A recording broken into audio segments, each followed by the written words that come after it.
Olá a todos, meu nome é Paulo Guidali, bem-vindos ao Dispatch, nosso videocast sobre arquitetura, design e interiores, e onde conversamos com convidados que atuam nestas áreas.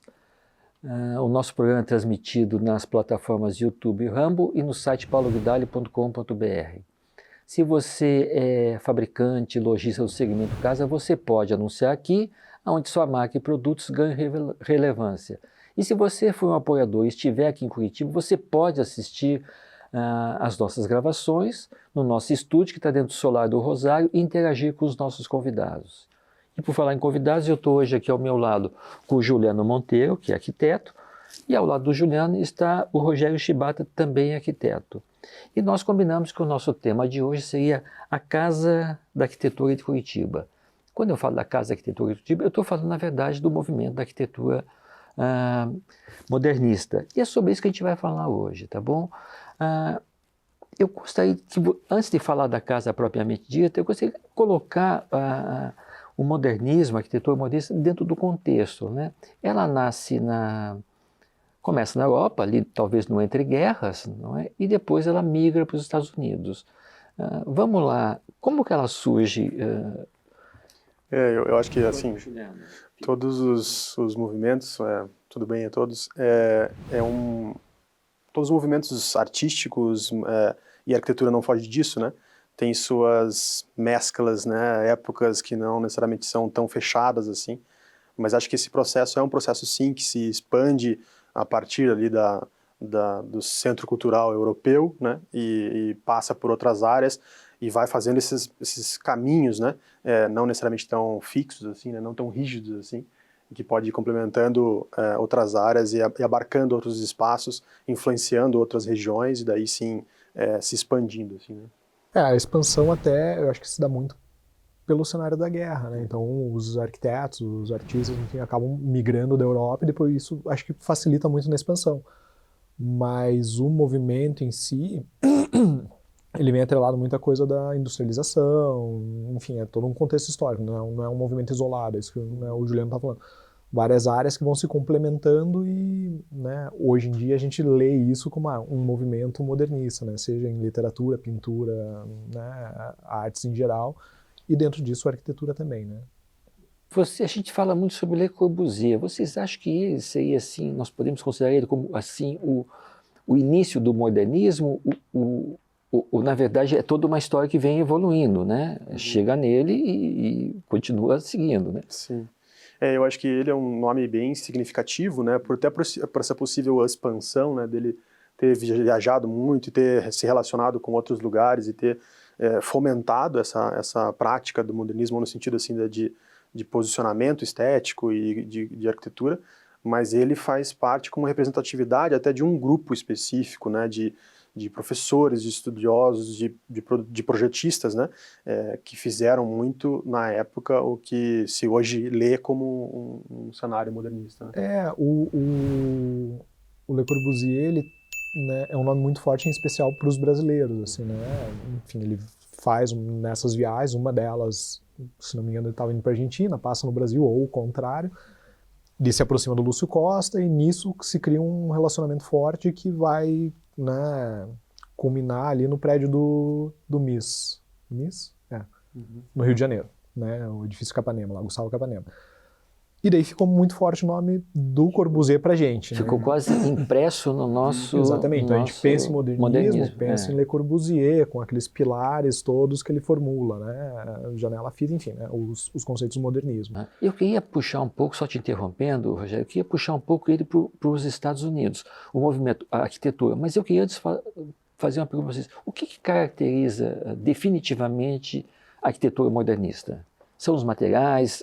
É a planta? É o projeto?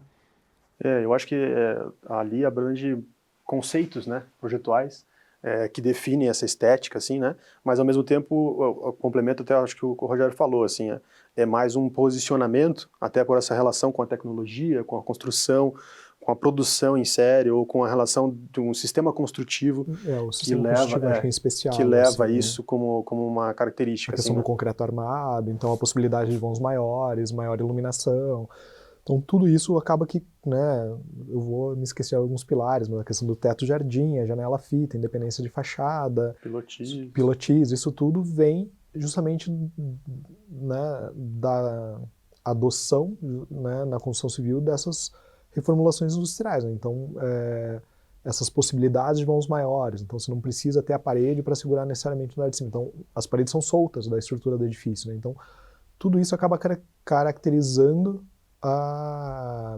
o movimento modernista e influencia na estética dos prédios, né? Então, e até em contraponto, né, com o anterior, né? Então, é exatamente o que você falou.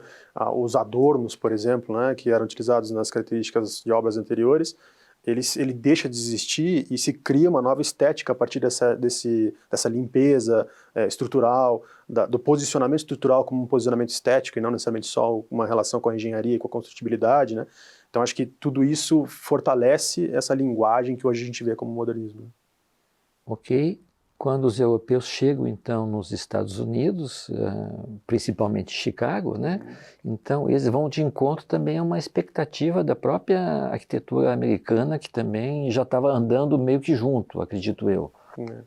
Chicago, em especial, teve a questão do incêndio, então teve todo um contexto sólido de reconstrução, né? Que então, favoreceu, então... Que acabou favorecendo essa industrialização, a adoção de estrutura metálica, então, né, alguns processos de, sei lá, uma maior segurança, assim, com relação às edificações, né?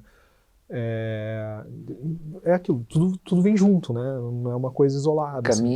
Caminha sempre em paralelo. E vão se constelando em volta de uma ideia. Né? Exato. Então era um lugar, né, em que era muito industrializado, né? Então, diferente do Brasil à época, assim, então a industrialização dos Estados Unidos era muito maior. Então, né, aquilo que a gente estava conversando, aqui a gente adota muito a questão do concreto e lá eles adotam muito a questão da estrutura metálica. Então, essa produção em série lá é muito mais característica da arquitetura deles do que na nossa, né? Apesar de ser um movimento né, com diretrizes similares, vamos dizer assim, né? Mas são arquiteturas diferentes. Tem essas diferenças com relação à força de trabalho mesmo, né? Uma força fabril na construção da estrutura metálica e aqui a gente tem uma força em obra, né? No canteiro mesmo, né?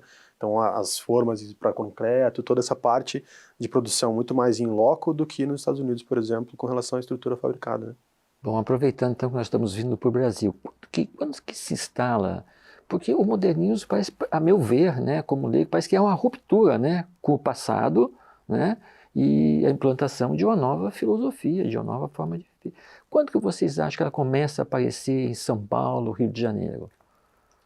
A gente tem com alguns marcos aí significativos, talvez, né, próprio caminhar da Semana de Arte Moderna de 22 e esse movimento artístico puxa muito essa nova cultura, esse novo estabelecimento, assim, né?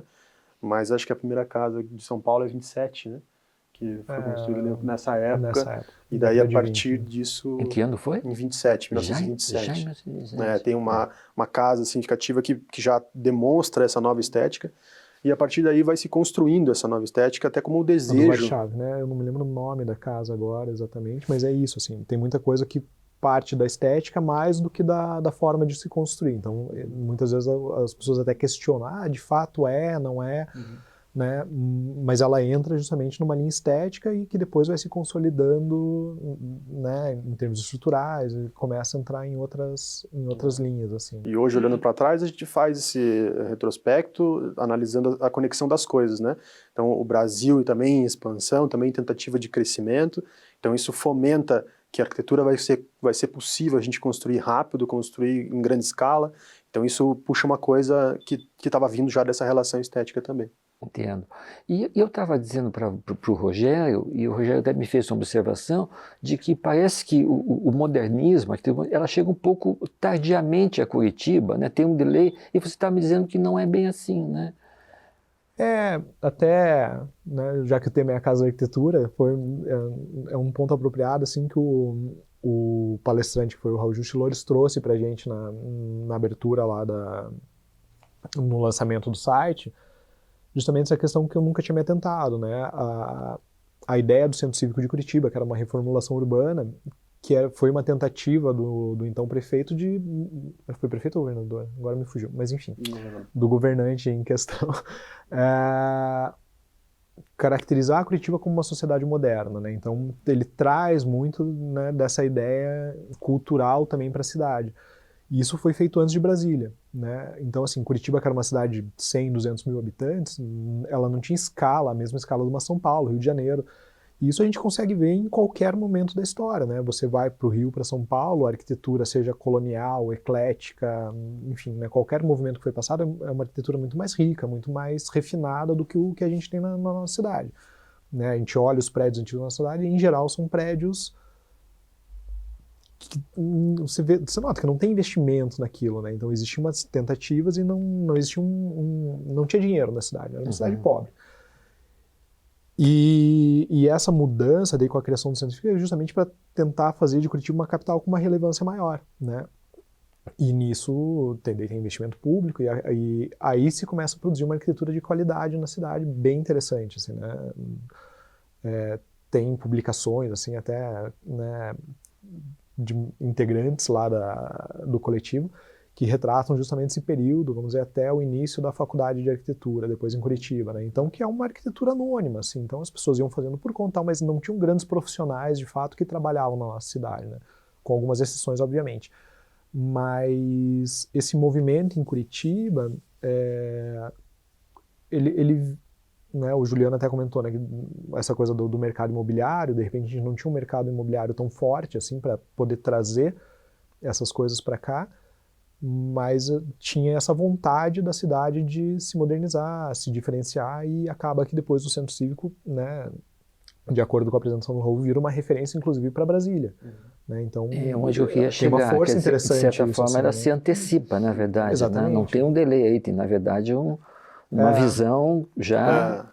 E eu acho que isso contribui para essa visão daí de uma arquitetura moderna brasileira, né, no sentido, ou pelo menos, não colocar esse nome, porque todo mundo meio que se arrepia, mas no sentido de contribuir mesmo para essa construção do que hoje a gente vê como leitura para o passado, de uma arquitetura feita no Brasil moderna, né?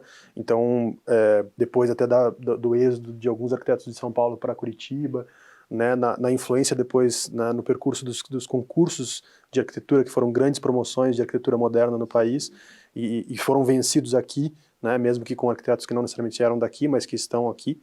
Então, essa construção geral assim, de projetos de arquitetura moderna vinda de Curitiba tem uma relevância. Deixa eu até fazer um parênteses agora que você falou, né, o êxodo dos paulistas para cá. E é engraçado que a arquitetura paulista se caracteriza muito também pelo Vila Nova Artigas, que fez justamente o contrário, né? Ele sai do Paraná, vai para São Paulo e depois eles retornam para cá num movimento também de fortalecer aqui, que entra nessa década de final de 60, começo de 70 e 80, alguma coisa assim, em que a arquitetura paranaense é muito forte, em nível nacional, assim, né? E isso é um ponto daí, né?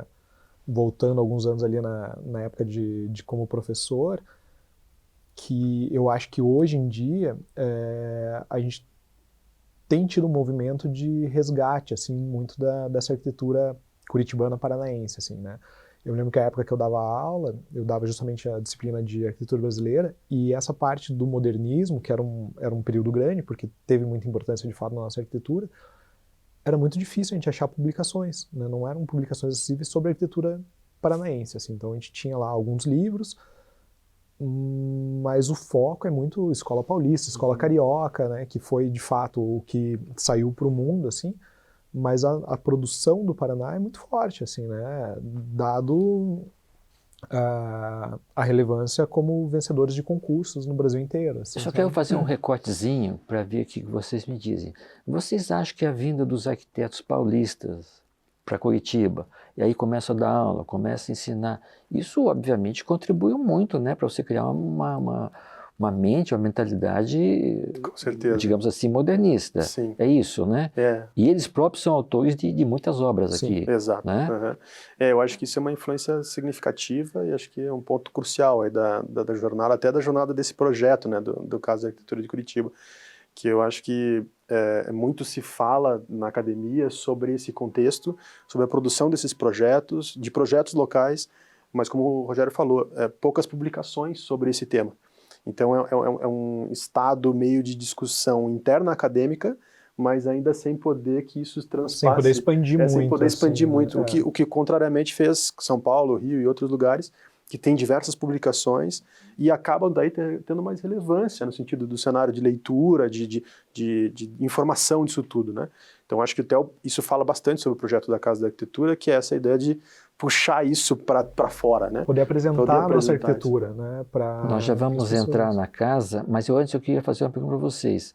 Muitas casas, muitas residências modernistas, elas foram tombadas no sentido de destruídas, né? Isso de fato aconteceu? Sim, essa é outra preocupação. Né? Ainda tem acontecido. Né? A gente tem muita casa que é muito relevante para esse movimento, que fez parte da construção dessa estética e desse movimento arquitetônico, e que hoje em dia ainda é deixada de lado ou né, destruída para uma nova arquitetura aparecer, e que não necessariamente precisa ser essa troca, né? Porque eu não queria deixar passar na nossa conversa a importância do Vila Nova Artigas, que ele nasce aqui ou ele vem de fora, né? Mas ele é... Eu acho que ele é de Maringá. Ele vem para cá e ele tem ele é um marco, né? Ele, de fato, é uma referência, né? Um ícone, vamos falar assim. E eu soube que ele só tem 2 residências que estão ainda em pé, e graças a Deus foi parar na mão de arquitetos, pelo que eu soube. Exato. Não é verdade? Exato. E o restante se perdeu, né? Sim. A gente, infelizmente, talvez tenha essa conotação, assim, da produção arquitetônica, não só local, mas em diversos lugares, né? No Brasil inteiro. No Brasil inteiro, né? Então, o Vila Nova é um caso extremamente interessante, porque ele tem esse movimento, né, de estar relacionado com o local aqui, mas também muito relacionado com a arquitetura paulista, né? Como uma das grandes referências para a arquitetura paulista e a arquitetura moderna nacional, e tem suas produções aqui, alguns edifícios. Por exemplo, acho que o mais curioso desses edifícios do Vila Nova aqui é o São Lucas, né, o Hospital São Lucas, que muita gente não sabe que é do Vila Nova Artigas, até porque a produção dele foi feita de uma maneira, e depois muitas adaptações foram feitas ali, mas muitos alunos de arquitetura, quando você fala sobre esse edifício, falam assim, nossa, mas é do Vila Nova Artigas.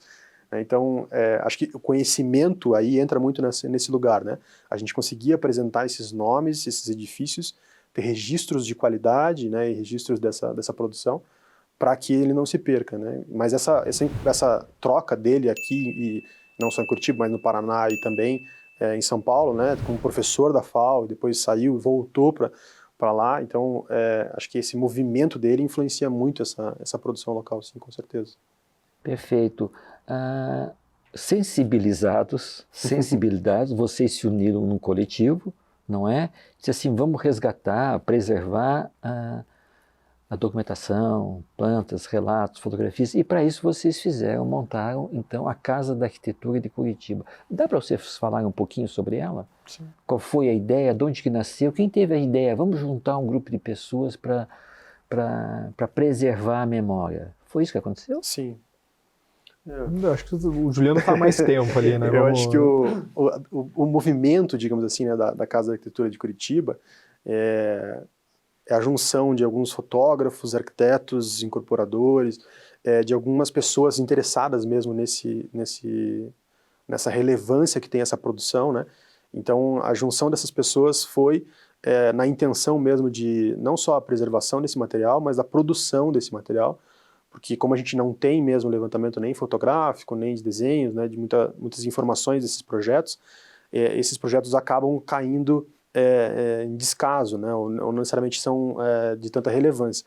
Então a gente tem com a intenção juntar esses interessados, e juntou um grupo interessante de pessoas que ainda está aberto para colaboração, para a gente tentar fazer esse levantamento fotográfico. Então os fotógrafos foram muito importantes nesse movimento também, para a gente tentar ter esse registro dessas edificações com uma boa qualidade e principalmente disponibilizar isso para a comunidade, né? Então, hoje a gente, né, até como professores, a gente às vezes fala sobre alguma obra, algum arquiteto desse movimento com bastante relevância, bastante quantidade de produção, e alunos da universidade não conhecem, não sabem onde nunca ouviram falar.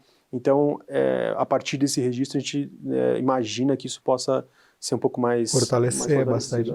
Eu acho que tem, né, a gente tava, né, você comentou das casas modernistas que estão sendo tombadas, né, alguma coisa assim. Mas acho que justamente a ideia não é né, levantar uma bandeira para fazer um tombamento real, assim, das edificações. Pelo contrário, acho que a gente entende que a cidade também é um organismo, é um sistema orgânico, né? É um organismo que está em constante evolução e que vai acontecer em algum momento, a gente vai perder alguns exemplares, né? Tem exemplares mais relevantes, alguns menos relevantes, mas tem uma produção muito boa que vai ser, infelizmente, vai ser deixado de lado, né? E faz parte da evolução. A gente não pode, né, querer colocar uma redoma nessa, agora ninguém mexe, né? Tipo, Eu até gostaria, viu? Em alguns momentos sim, mas, né, a gente é um país jovem, né? A gente precisa evoluir, assim. Então, eu acho que o legal desse movimento é justamente isso, assim, ó, a gente tá fazendo uma memória, né? Então tem coisas que eu não gostaria que tivesse demolido e foram, ok, né? Vamos para frente, até porque tem profissionais surgindo que de repente o cara que vai fazer ali vai ter uma relevância. Daqui 50 anos vão estar alguém discutindo sobre o Juliano, né? Sobre o Chibata, sei lá. A gente né? Sobre qualquer um, né, da cidade, de fora. Então a cidade ela vai evoluir, não tem jeito. E muitos dos arquitetos que participaram desse movimento modernista, né? Que começa daí justamente na década de 60 ali com o surgimento da escola de arquitetura na Federal e tudo, eles estão falecendo, então, né, os desenhos dele, então tem algumas coisas que estão envolvidas que é justamente tentar preservar a memória do que foi feito, não necessariamente a edificação, né? Se uma ou outra se entender que tem uma relevância histórica muito importante, ótimo, né? Vamos preservar isso como uma escultura que acaba, né, acontecendo. E até que daí Mas, isso senão, seja uma relevância que a sociedade proponha, né? Não é o grupo que vai não propor. é a ideia do grupo, É. né? A ideia do grupo é assim, ó, isso pode a qualquer momento desaparecer. Vamos guardar isso porque é importante a gente ter memória, né? Tipo, se a gente não tiver memória, a gente não avança, né? Então eu acho que é um pouco isso. Suponhamos, Juliano, que alguém esteja nos ouvindo, nos vendo em casa e tem alguns documentos lá dos anos 1960, 70 e queira participar, fazer uma doação para vocês. Isso é possível? Com certeza. Esse é o nosso convite, na verdade, né? O projeto ele é um convite para isso, então o site ele tem esse acervo, né? Todo que a gente está disponibilizando e tá captando, mas no próprio site tem um formulário para entrar em contato com a gente e fornecer desenhos, fotografias, registros, documentos, Depoimentos eventualmente, se exatamente. os arquitetos estiverem interessados, então tá aberto a tudo. Até assim. correções, né? A gente vai produzindo coisas lá, mas muitas vezes, às vezes uma informação que estava num documento não é necessariamente atualizada ou não é necessariamente a correta. Então o site está totalmente aberto para Eu já entrei no site várias vezes, tá bom? Já naveguei ali, é www.cac, é isso? Isso, cac.arc.br. Ok, então quem quiser entra nesse endereço. Eu já entrei, tem bastante coisa mesmo, belas fotografias bem de legal. diferentes épocas, né? E você pode filtrar por arquitetos, por épocas, por Tipos região de construção, também, tipos de construção. bairros, tá Pra bem ter um mapa bem completinho. atualizadinho ali, né? Na opinião de vocês, antes da gente pular um pouquinho, qual seria o edifício, a edificação que mais representativa de Curitiba? Eu sei que vocês não vão ter só uma. O que te agrada? É muito difícil, né? Realmente tem muitos prédios ali que fizeram parte, pelo menos do meu estudo ali, né? No sentido de relevância ali, né? Mas eu acho que... Nossa, que pergunta difícil. Pois é. Não, mas eu como não sou arquiteto, para mim vai ficar fácil responder. Eu quero ver vocês. Pois eu acho que vou puxar o saco dos meus amigos ali, né? Então, o Ricardo Pereira é uma referência para mim como arquiteto. Você roubou a minha ideia. Então aí... Tá bom, vamos lá. Mas para mim, eu gosto muito dos edifícios dele. Acho que eles fizeram um trabalho bacana ali na parte de incorporação. Então, eu acho que eu estaria um deles. Ó, como marco, assim, vamos dizer assim, eu diria que o Guaíra é uma obra muito representativa, né? Então, assim, o Teatro Guaíra como edifício, como objeto público mesmo, assim, eu acho ele muito representativo, né? E daí entra no Rubens Meister, que foi, acho que até antes do Artigas, assim, né? Nessa linha de colocar o movimento moderno em Curitiba. Mas eu né, acabei me envolvendo ali também por causa da minha esposa tal, que ela fez as fotografias pro livro do Wasserman, e eu confesso que para mim foi uma surpresa super né, dando aula, e é isso que eu falo, assim, né, esse pouco acesso que a gente tem a materiais, muitas vezes, ou uma dificuldade de acesso, foi uma descoberta muito grande, assim, da produção dele, né, a qualidade do material todo que ele produziu, né, então, aquele conjunto Cosmos, que, né, todo mundo sabe o que é aquilo, e eu não sabia quem que era o arquiteto, assim, né, entre vários outros Eu prédios fiquei da cidade. sabendo um dia assim. desse, tá, Rogério? Então você não se sinta... Não, mas exato, mas é porque, né, a gente até brinca, assim, né, a Paula sempre fala, ele não fazia parte da galera do Instagram da época, assim. Então era um cara que produziu, né, em Curitiba, no interior, em São Paulo também, ele tem uma produção imensa de, né, junto ali a Banco Nacional de Habitação, né, BNH. BNH. Então ele tomou proveito disso, fez uma produção enorme, umas coisas super bem trabalhadas, um espaço de qualidade, assim, então eu acabei rodando junto com ela para fazer as fotos.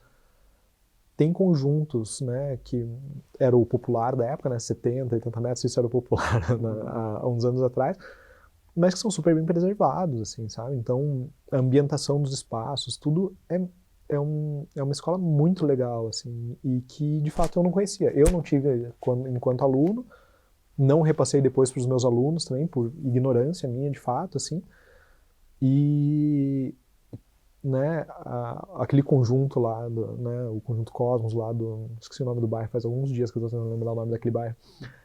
Para mim aquilo é muito marcante, assim, sabe, como objeto de uma arquitetura, né, que não é institucional, né, que é uma arquitetura da sociedade mesmo, assim, né. Então eu acho que aquilo ali é bem forte, assim.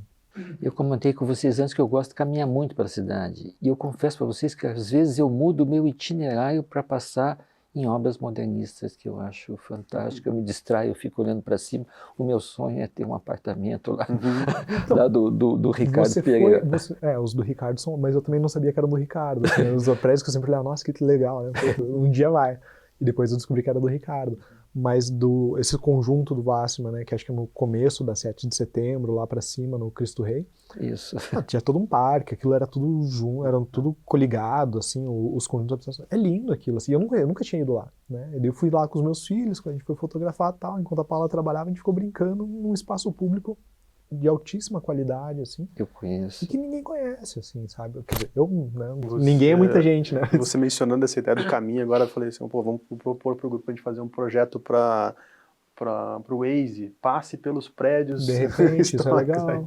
De fazer um tour, ao invés do caminho né? mais rápido, é o caminho mais bonito de arquitetura. Eu acho que vocês têm alguns desafios que vocês podem até implantar, fazer um tour, né, pela arquitetura. Né? Eu até comentei, né? Vamos fazer um tour pela arquitetura modernista de Curitiba, porque tem que ser visto, né? Tem que, com certeza. Até porque você não passa na rua e hoje a arquitetura modernista está tão exprimida, né? Aí é um comentário, entre tantas edificações inexpressivas, né? Que ela acaba, ou ela se ressalta, ou ela fica, né? Ela fica Sabe que, infelizmente a Fernanda não pôde estar aqui, mas eu estava conversando com ela há umas semanas atrás, e ela está fazendo doutorado na USP, e ela comenta, por exemplo, do Segawa, que é um dos grandes, né, nomes da... Professor da FAO, né? Professor da FAO, um dos grandes nomes da literatura de arquitetura mesmo, né, desse estudo do patrimônio e tal. E ela fala que eles são super interessados na arquitetura modernista de Curitiba, porque a gente tem cor, e São Paulo não. Né? Então, os prédios do Ricardo, por exemplo, são super coloridos e tal. E que isso é um diferencial, assim, né? O que é muito legal desse site um pouco é isso, né? Apresentar para as pessoas essa arquitetura que faz parte do nosso inconsciente, no final das contas, que todo mundo conhece e que ao mesmo tempo ninguém conhece de fato de onde veio, né? Qual a relevância daquilo num contexto histórico, assim, isso é bem legal. Até aprender para identificar, né? Exato. Quando você aprende, você já começa a identificar a época que foi construído, né? O autor, né? Sim. E eu acho que é tão representativa, às vezes, que dentro da própria academia, da própria escola, os professores ficaram muito no modernismo, né? Eu acho que, como eu tinha comentado antes, né, a Escola de Arquitetura de Curitiba, pela Federal, pela UTF, outras universidades, fica muito discutindo essa ideia, porque são dessa geração, né, que ainda teve produção nisso, né, por exemplo, o próprio Ricardo foi meu professor, depois trabalhamos juntos, então tem essa conexão com essa época, com essa produção. Então, acho que a discussão interna na sala de projeto, no ateliê de projeto, ainda é muito vinculada à produção moderna, né? Então, pela sua relevância, mas também pela geração, acho. Né? Tem várias discussões, né? A questão da ditadura, enfim, né? Que o movimento pós-moderno surge numa época em que o Brasil estava um pouco fechado, então, né, a gente meio estacionou, assim, né? São coisas que são teorias que a gente vai lendo, foi sendo discutido e tal, mas que faz sentido, né? Então, quando a gente vê assim a arquitetura fora do Brasil, ela está muito mais atrelada a um pós-moderno do que a gente, de repente.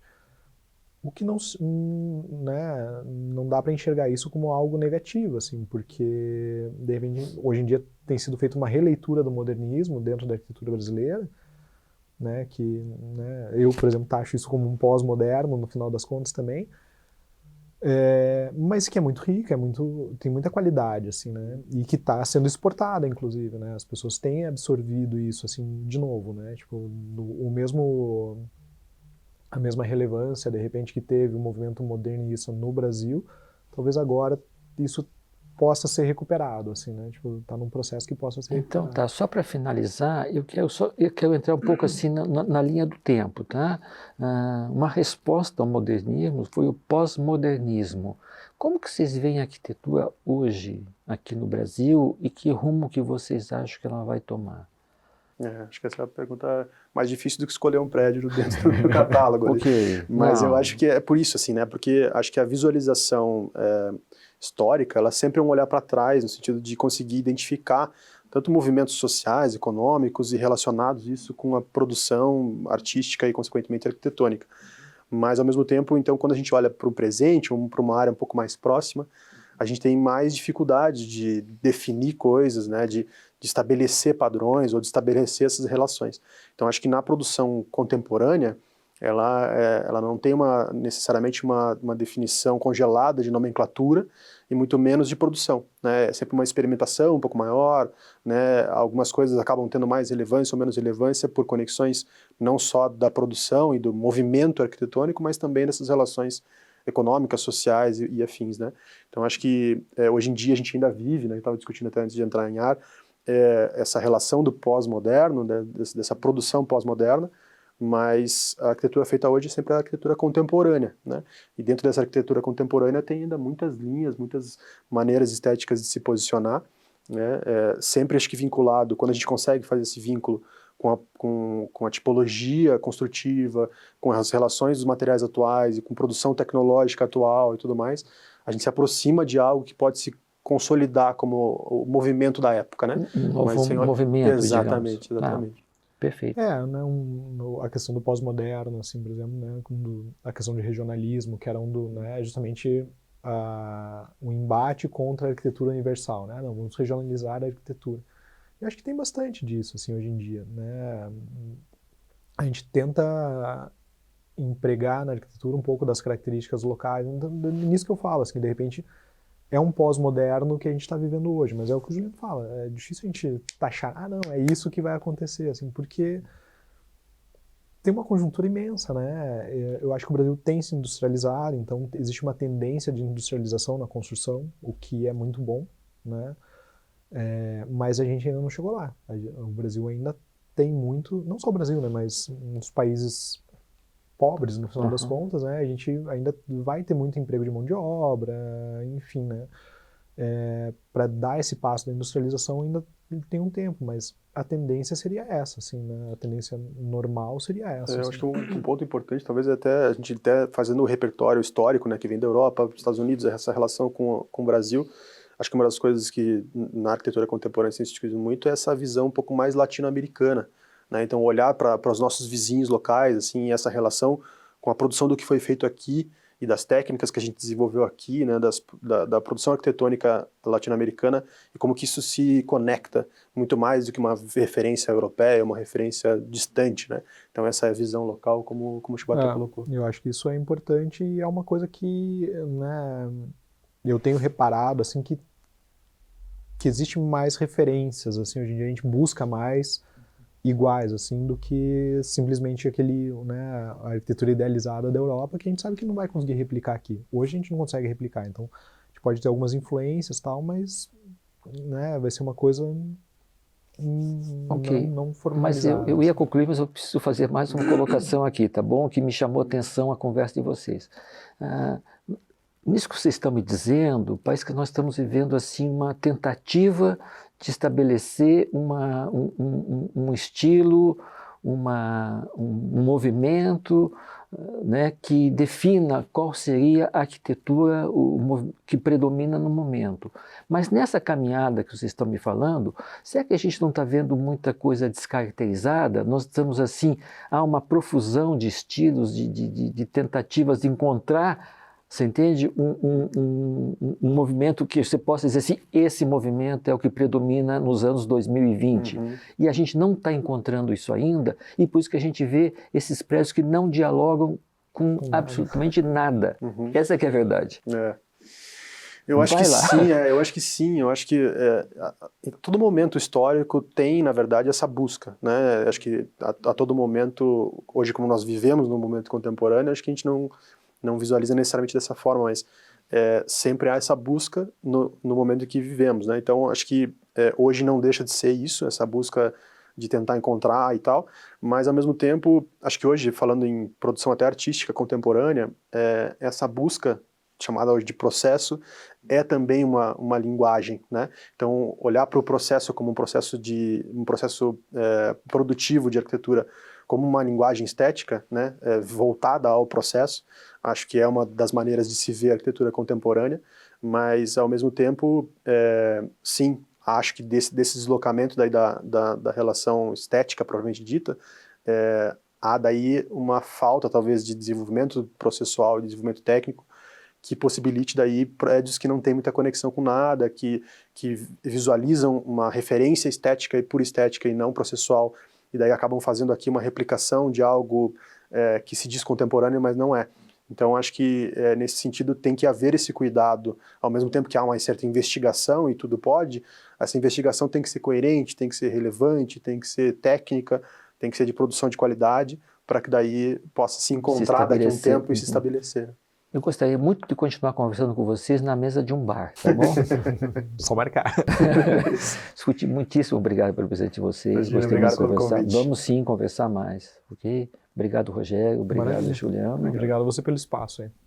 Eu que agradeço. Agradecemos aos nossos apoiadores, Renomar de Pisos de Madeira, a IGE, a Consultoria de Arquitetura Bioclimática. Agradecemos também o apoio cultural do Solar do Rosário, o apoio institucional da Asbeia Paraná e a nossa equipe de produção, LFD Produções. Espero que vocês tenham gostado desse episódio. Lembre de curtir e comentar, deixe um like, inscreva-se, compartilhe e lembre de nos seguir nas redes sociais. E para a sua marca ser apoiadora do nosso programa, entre pauloguidali.com.br, deixe sua mensagem que nós retornaremos. E nos vemos na próxima semana.